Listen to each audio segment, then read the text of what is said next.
जय हिंद साथियों, स्वागत है आपका अपने YouTube चैनल पर।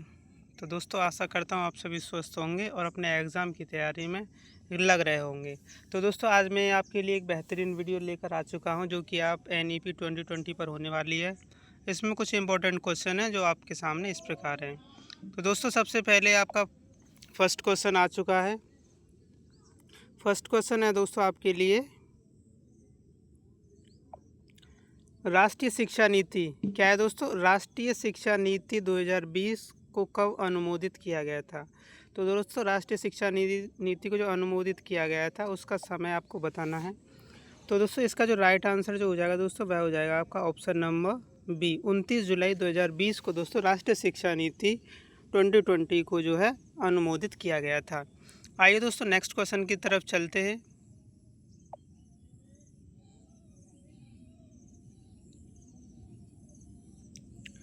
क्वेश्चन नंबर सेकंड दोस्तों आपके सामने है,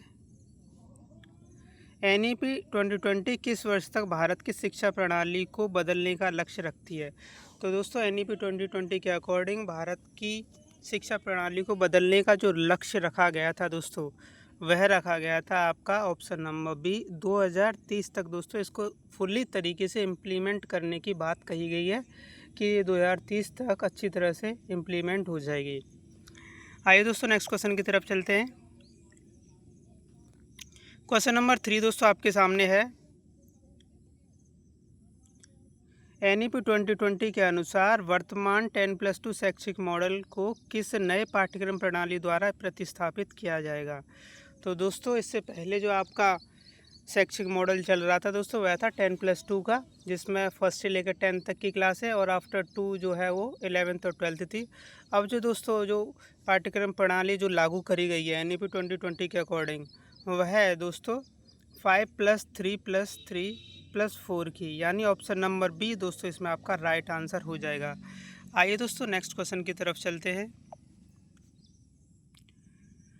तो दोस्तों, अगर आपने हमारे चैनल को अभी तक सब्सक्राइब नहीं किया है तो हमारे चैनल को सब्सक्राइब करें। हमारी वीडियो अगर आपको इन्फॉर्मेटिव लगी तो आप अपने दोस्तों के साथ इसे ज़रूर शेयर करें, और दोस्तों अपने दोस्तों के साथ शेयर करें और वीडियो को हमारी को लाइक करें। आइए दोस्तों, नेक्स्ट क्वेश्चन की तरफ चलते हैं। क्वेश्चन नंबर 4 दोस्तों आपके सामने है, NEP 2020 के तहत स्कूल शिक्षा में फाउंडेशनल स्टेज में कितने वर्ष शामिल किए गए हैं? तो दोस्तों, इसमें फाउंडेशनल स्टेज के लिए कितने वर्षों को चुना गया है ये आपको बताना है। ऑप्शन नंबर ए 2 वर्ष, ऑप्शन नंबर बी 3 वर्ष, ऑप्शन नंबर 4 वो सी 4 वर्ष, या फिर ऑप्शन नंबर डी 5 वर्ष। तो दोस्तों, इसमें जो फाउंडेशनल स्टेज जो होती है दोस्तों, जो फाउंडेशनल स्टेज होती है दोस्तों 5 वर्ष की होती है। कितने की होती है दोस्तों? 5 की। आइए दोस्तों, नेक्स्ट क्वेश्चन की तरफ चलते हैं। क्वेश्चन नंबर 5 दोस्तों आपके सामने है, NEP 2020 किस कक्षा तक मातृभाषा, स्थानीय भाषा या क्षेत्रीय भाषा में शिक्षा देने की सिफारिश करती है? तो दोस्तों, आपको बताना है कि कौन सी क्लास तक जो है बच्चा अपनी मातृभाषा या स्थानीय भाषा में शिक्षा को ग्रहण कर सकता है। ऑप्शन नंबर ए कक्षा 3 तक, ऑप्शन नंबर बी कक्षा 5 तक, ऑप्शन नंबर सी कक्षा 8 तक, या फिर ऑप्शन नंबर डी कक्षा 10 तक। तो दोस्तों, इसका जो आंसर हो जाएगा दोस्तों, वह है आपका ऑप्शन नंबर बी कक्षा 5 तक। दोस्तों, विद्यार्थी जो है उसे अधिकार होगा कि अपनी मातृभाषा या स्थानीय भाषा में वो शिक्षा ग्रहण कर सके, और इसकी दोस्तों सिफारिश इस NEP 2020 में की गई है। आइए दोस्तों, नेक्स्ट क्वेश्चन की तरफ चलते हैं। क्वेश्चन नंबर 6 दोस्तों आपके सामने है,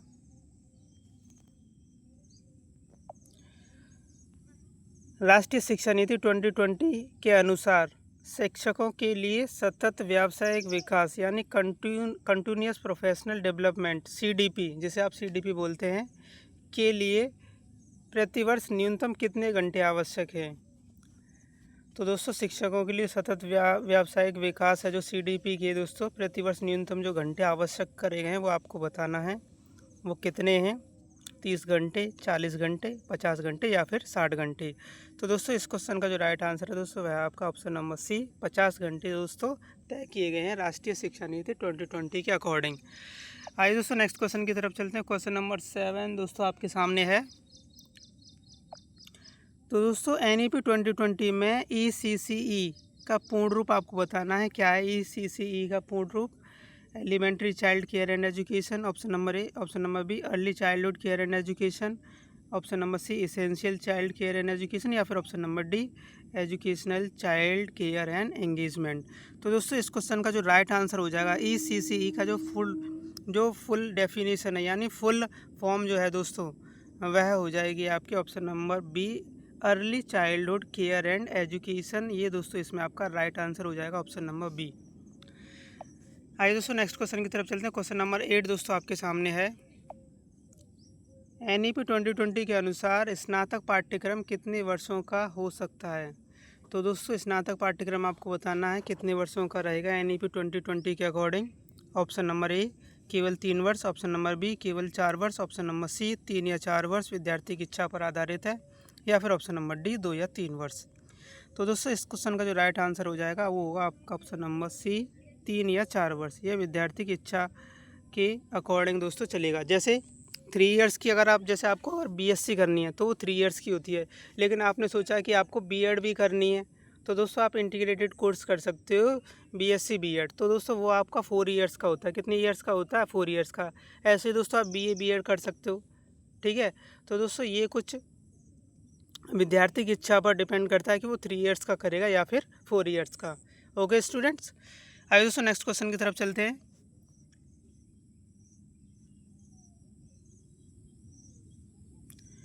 क्वेश्चन नंबर 9 दोस्तों आपके सामने है। NEP 2020 के तहत व्यावसायिक शिक्षा किस कक्षा से शुरू करने का प्रस्ताव है। तो दोस्तों व्यावसायिक शिक्षा कौन सी क्लास से शुरू की जाएगी। तो दोस्तों इसमें आपको राइट आंसर बताना है कि NEP 2020 के अकॉर्डिंग ऐसी व्यवस्था कौन सी कक्षा से दोस्तों प्रारंभ की गई है। तो दोस्तों इस क्वेश्चन का जो राइट आंसर हो जाएगा दोस्तों वह आपका ऑप्शन नंबर ए कक्षा 6 यानी दोस्तों क्लास 6 से आपकी व्यवस्था की गई है, क्योंकि उसके लिए जो वोकेशनल कोर्सेज यानी वोकेशनल कोर्सेज दोस्तों स्टार्ट करे जाएंगे व्यावसायिक जो हैं। ओके दोस्तों, आइए दोस्तों नेक्स्ट क्वेश्चन की तरफ चलते हैं। क्वेश्चन नंबर 10 दोस्तों आपके सामने है। प्रश्न 10 राष्ट्रीय शिक्षा नीति 2020 किस पर बल देती है। ऑप्शन नंबर ए रटने पर, ऑप्शन नंबर बी परीक्षा केंद्रित शिक्षा पर, या फिर ऑप्शन नंबर सी अनुभवात्मक अधिगम या आलोचनात्मक सोच पर, या फिर ऑप्शन नंबर डी केवल अकादमिक विषयों पर।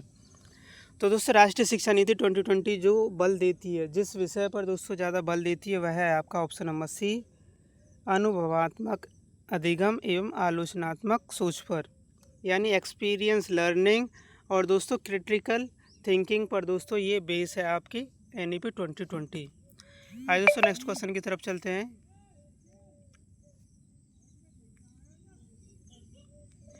क्वेश्चन नंबर 11 NEP 2020 के अनुसार मानव संसाधन विकास मंत्रालय MHRD का नाम बदलकर क्या रखा है।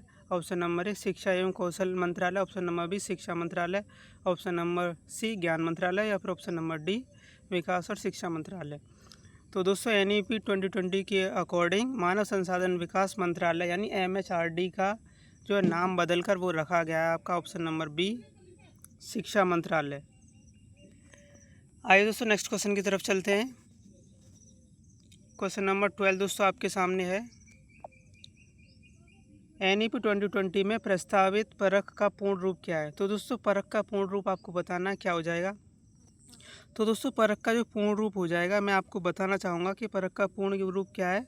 Performance assessment review and analysis of knowledge for holistic development, यानी ऑप्शन नंबर ए दोस्तों इसमें आपका राइट आंसर हो जाएगा। दोस्तों आप इसका स्क्रीनशॉट ले सकते हैं और परख की फुल फॉर्म को दोस्तों आप याद कर सकते हैं। परख की फुल फॉर्म होगी दोस्तों again performance assessment review and analysis of knowledge for holistic development.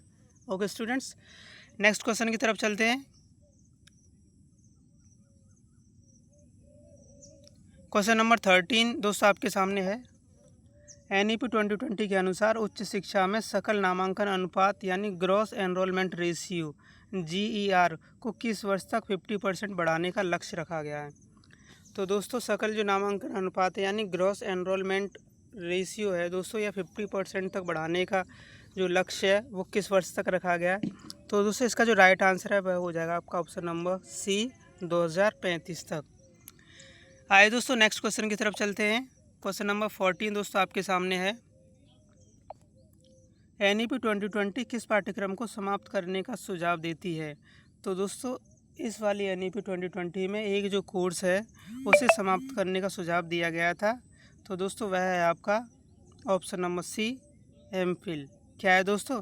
MPhil को दोस्तों समाप्त किया गया है NEP 2020 के अकॉर्डिंग। क्वेश्चन नंबर 15 दोस्तों आपके सामने है, NEP 2020 में शिक्षकों के लिए किस प्रकार के रिपोर्ट कार्ड का प्रस्ताव किया गया है। तो दोस्तों शिक्षकों के लिए एक रिपोर्ट कार्ड तैयार किया जाएगा, तो दोस्तों वो आपको बताना है क्या है। तो दोस्तों इसका जो राइट आंसर हो जाएगा क्वेश्चन नंबर 15 का, तो दोस्तों वह होगा आपका ऑप्शन नंबर बी, समग्र 360 डिग्री बहुआयामी प्रगति कार्ड। तो दोस्तों 360 डेवलपमेंट की बात करी गई है, सभी तरह से शिक्षकों के लिए एक रिपोर्ट कार्ड प्रस्तावित किया गया है। आइए दोस्तों नेक्स्ट क्वेश्चन की तरफ चलते हैं। क्वेश्चन नंबर 16 दोस्तों आपके सामने है, NEP 2020 के अनुसार बच्चों के मस्तिष्क का कितना प्रतिशत विकास 6 वर्ष की आयु से पहले होता है।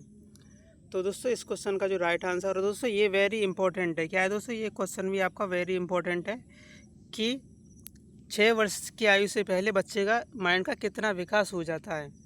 तो दोस्तों इस क्वेश्चन का जो राइट आंसर है दोस्तों, वह है आपका ऑप्शन नंबर सी, 85%। आइए दोस्तों नेक्स्ट क्वेश्चन की तरफ चलते हैं।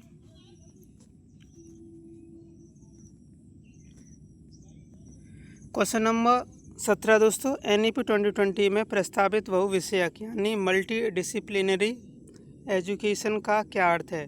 तो दोस्तों बहुविषयक शिक्षा का आपको अर्थ बताना क्या है NEP 2020 के अकॉर्डिंग। तो दोस्तों इस क्वेश्चन का जो राइट आंसर हो जाएगा दोस्तों, मल्टी डिसिप्लिनरी एजुकेशन का जो अर्थ है दोस्तों, वह है आपका विभिन्न विषयों को एक साथ पढ़ाने की स्वतंत्रता। इसे बोलते हैं दोस्तों मल्टी डिसिप्लिनरी एजुकेशन। आइए दोस्तों नेक्स्ट क्वेश्चन की तरफ चलते हैं। क्वेश्चन नंबर 18 दोस्तों आपके सामने है।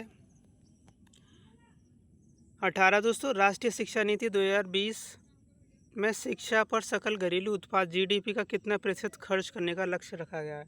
तो दोस्तों ये क्वेश्चन भी नॉर्मल है और ज़्यादातर एग्जामों में अभी तक दोस्तों पूछा जा चुका है कि NEP 2020 में शिक्षा पर सकल घरेलू उत्पाद जो GDP का कितना हिस्सा दोस्तों खर्च किया जाता है।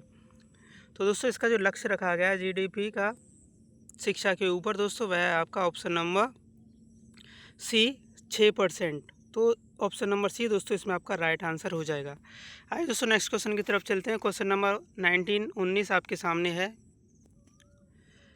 NEP 2020 के प्रमुख सिद्धांत क्या हैं। तो दोस्तों NEP 2020 के आपको प्रमुख सिद्धांत बताने वो क्या हैं। सारे ऑप्शन दोस्तों आप क्लियरली पढ़ लीजिए। तो दोस्तों इस क्वेश्चन का जो राइट आंसर हो जाएगा दोस्तों, वह है आपका ऑप्शन नंबर ए, अभिगम्यता, समानता, गुणवत्ता, वहनीयता और जवाबदेही, अकाउंटेबिलिटी। दोस्तों जवाबदेही को बोलते हैं दोस्तों अकाउंटेबिलिटी। ओके दोस्तों, तो ऑप्शन नंबर ए दोस्तों इसमें आपका राइट आंसर हो जाएगा। आइए दोस्तों नेक्स्ट क्वेश्चन की तरफ चलते हैं। क्वेश्चन नंबर 20 दोस्तों आपके सामने है, NEP 2020 यानी राष्ट्रीय शिक्षा नीति 2020 के अनुसार दिव्यांग छात्रों की शिक्षा के संदर्भ में किस प्रावधान को बढ़ावा दिया गया है। तो दोस्तों दिव्यांगों के लिए किस प्रावधान को बढ़ावा दिया गया ये आपको बताना है। ऑप्शन नंबर ए, अनिवार्य विशिष्ट शिक्षा। ऑप्शन नंबर बी, उपयुक्त इमारती ढांचा और तकनीकी सुविधाएं। ऑप्शन नंबर सी, केवल सांकेतिक भाषा का उपयोग। या फिर ऑप्शन नंबर डी, मुख्य धारा की शिक्षा से अलगाव। तो दोस्तों दिव्यांग छात्रों के लिए जो अलग प्रावधान किया गया है दोस्तों, वह है आपका ऑप्शन नंबर बी, उपयुक्त इमारती ढांचा और तकनीकी सुविधाएं।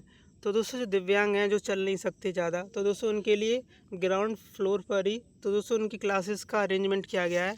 और दोस्तों उनको किसी भी तरह की कोई भी टेक्निकल कोई भी इक्विपमेंट या उपकरण की ज़रूरत है दोस्तों, वो उन्हें प्रोवाइड करा जाएगा। तो दोस्तों इस तरह से ऑप्शन नंबर बी इस क्वेश्चन का राइट आंसर होता है। आइए दोस्तों नेक्स्ट क्वेश्चन की तरफ चलते हैं। क्वेश्चन नंबर 21 दोस्तों आपके सामने है, NEP 2020 में शिक्षकों की नियुक्ति और पदोन्नति के लिए किस पर जोर दिया गया है। तो दोस्तों शिक्षकों की नियुक्ति और पदोन्नति के लिए किस पर जोर दिया गया ये आपको बताना है। ऑप्शन नंबर ए, केवल वरिष्ठता पर। ऑप्शन नंबर बी, प्रदर्शन आधारित मूल्यांकन पर। ऑप्शन नंबर सी, राजनीतिक संबद्धता पर। या फिर ऑप्शन नंबर डी, केवल शैक्षणिक योग्यता पर। तो दोस्तों इस क्वेश्चन का जो राइट आंसर हो जाएगा दोस्तों, वह है आपका प्रदर्शन आधारित मूल्यांकन। तो दोस्तों जैसा आप प्रदर्शन करते हैं कक्षा में, आप अपने स्टूडेंट्स को क्या सिखाते हैं, कैसा एनवायरनमेंट प्रोवाइड कराते हैं, तो दोस्तों यही आपका बेस रहेगा आपकी नियुक्ति और आपके प्रमोशन का। आइए दोस्तों नेक्स्ट क्वेश्चन की तरफ चलते हैं। क्वेश्चन नंबर 22 दोस्तों आपके सामने है, NEP 2020 के अनुसार अकादमिक बैंक ऑफ क्रेडिट यानी ABC जिसे बोला गया है अकादमिक बैंक ऑफ क्रेडिट ABC का मुख्य उद्देश्य क्या है? ऑप्शन नंबर ए छात्रों को केवल डिग्री प्रदान करना। ऑप्शन नंबर बी विभिन्न पाठ्यक्रमों से अर्जित क्रेडिट कार्ड को डिजिटल रूप से स्टोर करना। ऑप्शन नंबर सी केवल छात्रवृत्ति प्रदान करना, या फिर ऑप्शन नंबर डी शिक्षा ऋण देना। तो दोस्तों क्वेश्चन नंबर 22 का जो राइट आंसर हो जाएगा दोस्तों वह है आपका ऑप्शन नंबर बी विभिन्न पाठ्यक्रमों से अर्जित क्रेडिट कार्ड को डिजिटल रूप से स्टोर करना। ये दोस्तों अकादमिक बैंक ऑफ क्रेडिट का मुख्य उद्देश्य रखा गया है। आइए दोस्तों नेक्स्ट क्वेश्चन की तरफ चलते हैं। क्वेश्चन नंबर 30 दोस्तों आपके सामने है। NEP 2020 में किस नई नियामक प्रणाली का सुझाव दिया गया है? तो दोस्तों नई नियामक प्रणाली का सुझाव बताना है आपको कौन सी है। तो दोस्तों NEP 2020 के अकॉर्डिंग जिसकी बात कही गई है दोस्तों, तो दोस्तों इसी क्वेश्चन को आप एक बार गौर से पढ़ लीजिए दोस्तों, क्योंकि दोस्तों इसमें UGC पहले से ही है, NCT पहले से ही है और AICT ये भी दोस्तों पहले से है। इसमें दोस्तों बात कही गई है, तो दोस्तों वह बात कही गई जो नई नियामक प्रणाली का जो दोस्तों इसमें गठन किया जाएगा, तो दोस्तों वह आपका भारतीय उच्च शिक्षा आयोग, ठीक है दोस्तों, हायर एजुकेशन काउंसिल। तो दोस्तों इसकी बात कही गई है। तो दोस्तों आइए नेक्स्ट क्वेश्चन की तरफ चलते हैं। क्वेश्चन नंबर 24 दोस्तों आपके सामने है। NEP 2020 के तहत उच्च शिक्षा संस्थानों को कितनी श्रेणियों में वर्गीकृत किया जाएगा?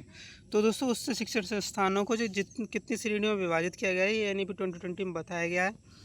तो दोस्तों NEP 2020 के अकॉर्डिंग दोस्तों डिवाइड किया गया है हायर एजुकेशन इंस्टीट्यूशन को दोस्तों, वह है आपका ऑप्शन नंबर बी 3।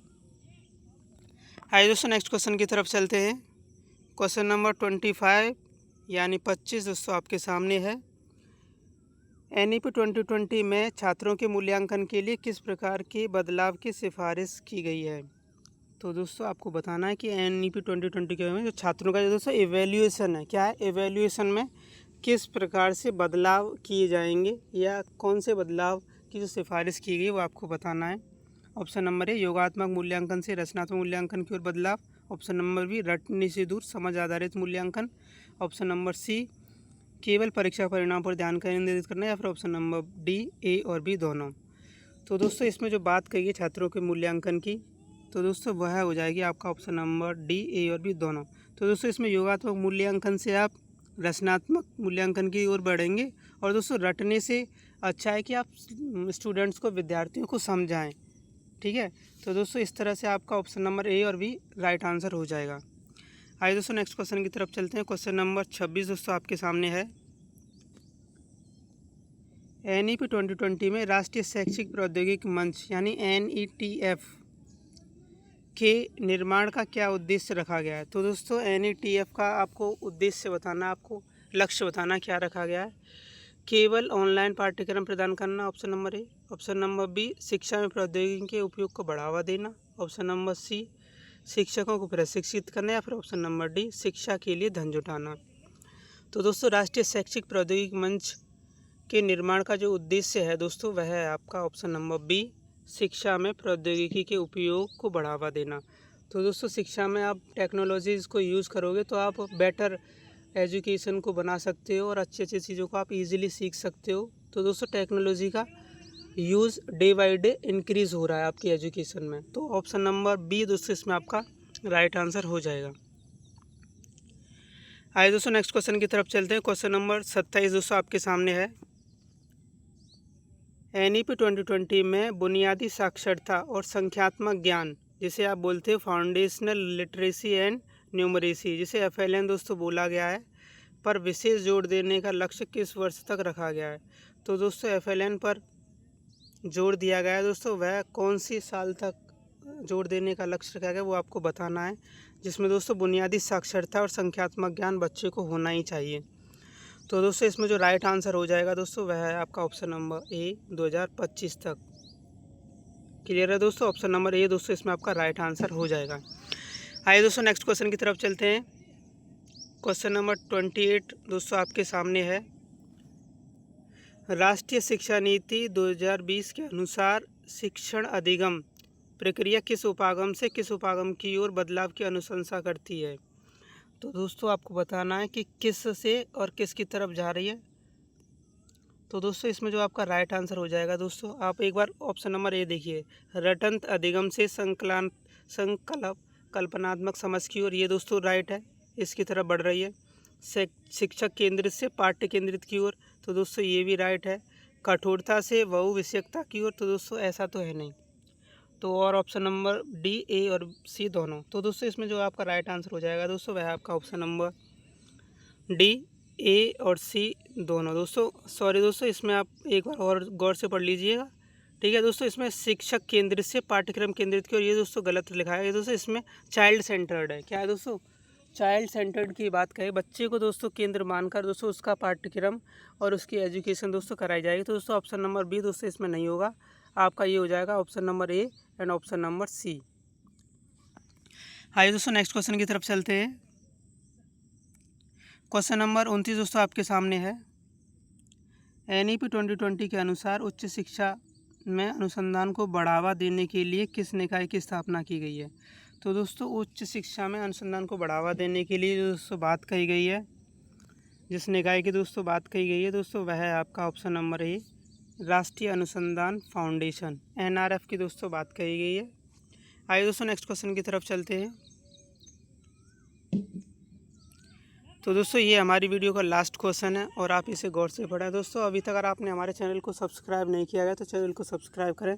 तो दोस्तों अगर आपको वीडियो हमारी पसंद आई तो वीडियो को लाइक करें और अपने दोस्तों के साथ इसे साझा ज़रूर करें दोस्तों। तो दोस्तों आपके सपोर्ट की हमें बहुत ज़रूरत है, तो कृपया हमें सपोर्ट करें और हमारी वीडियो को ज़्यादा लोगों के पास उसको पहुँचाएँ। तो दोस्तों लास्ट क्वेश्चन आपके सामने है। NEP 2020 में किस आयु वर्ग के बच्चों के लिए स्कूल बैग के बोझ को कम करने और अनुभवात्मक सीखने पर ध्यान केंद्रित करने का सुझाव दिया गया है?